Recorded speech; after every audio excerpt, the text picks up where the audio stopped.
Start করে ঠিক আছে।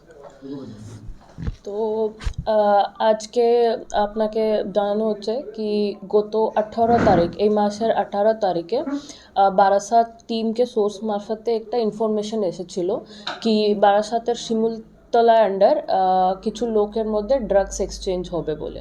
তো সেই হিসাবে আমার টিমটা ওখানে উপস্থিত ছিল এবং ওরা নজর রেখে ছিলেন। সে সময় ওরা দেখেছেন কি এক ব্যক্তি রাজু দাস এবং সুভাষ দাস, তো এদের মধ্যে একটা মিক্সচার এক্সচেঞ্জ হচ্ছে, মানে লিকুইড পদার্থ একটা এক্সচেঞ্জ হচ্ছে বলে।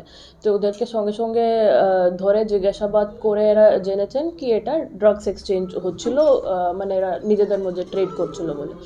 তো তখন এনাকে নিয়ে আসা হলো, এসে জিজ্ঞাসাবাদ করে আমরা ভিডিওগ্রাফি সব করেই নিয়ে আসলাম।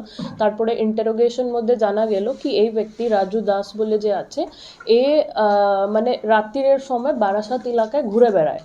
তো এ যেখানে যে সুযোগ পায়, মানে যদি ড্রাগস এক্সচেঞ্জ করা, ড্রাগস ট্রেড করার সুযোগ পেলে ড্রাগস বিক্রি করে, কিনে আবার বিক্রি করে, বা যদি ঘুরতে ঘুরতে এরকম যদি বাড়িগুলোটা দেখে চোখে পড়ে যায় যেখানে জানলা খোলা ছাড়া আছে বা গেট খোলা ছাড়া আছে, তো ওখানে ঢুকে চুরিও করে।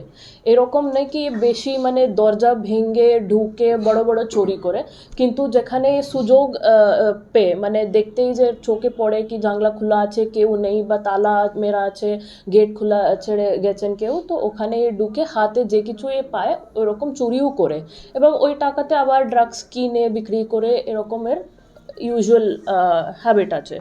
তো একে জিজ্ঞাসাবাদ করে আমরা এগুলোটা পেলাম। তো যখন একে নিয়ে বাড়ি সার্চ করা হলো, এ অ্যাকচুয়ালি বসিরহাটের বাসিন্দা। তো এর বাড়ি গিয়ে যখন আমরা তাহলে সার্চ করলাম, আমরা এক্সপেক্ট করছিলাম কি যেহেতু এ ড্রাগস ট্রেড করে, তো আমরা আরও ড্রাগস ওয়াগস কিছু পাবো এর কাছে।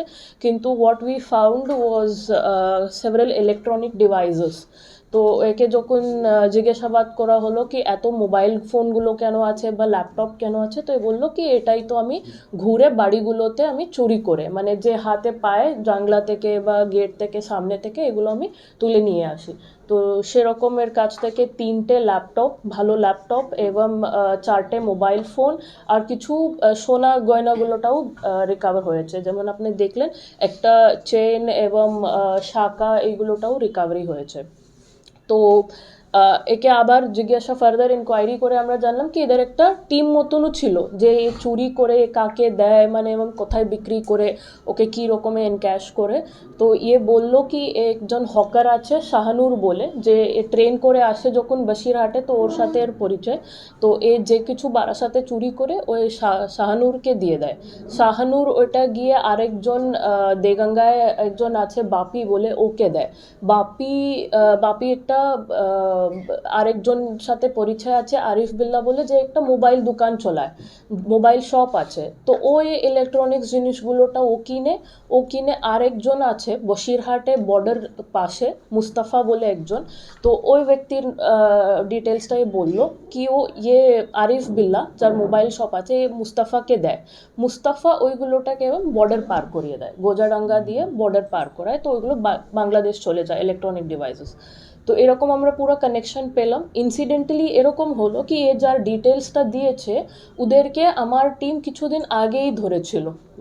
3-4 জন যে বলছে, শাহানুর সাহা আরও যে মুস্তাফা পর্যন্ত যারা যারা আছে, শাহানুর, বাপি, আরিফ বিল্লা এবং মুস্তাফা, এদের মুস্তাফাকে পাইনি। তো আরিফ বিল্লা এরা 3জনকে লাস্ট উইকে একটা চুরি কেসের মধ্যে আমার টিমটা এদেরকে ধরেছিল, এদের কানেকশন পেয়ে ওদেরকে ধরেছিল এবং ওদের নামটাই বলছিল। তো ওদেরকে অলরেডি আমরা ধরেছিলাম।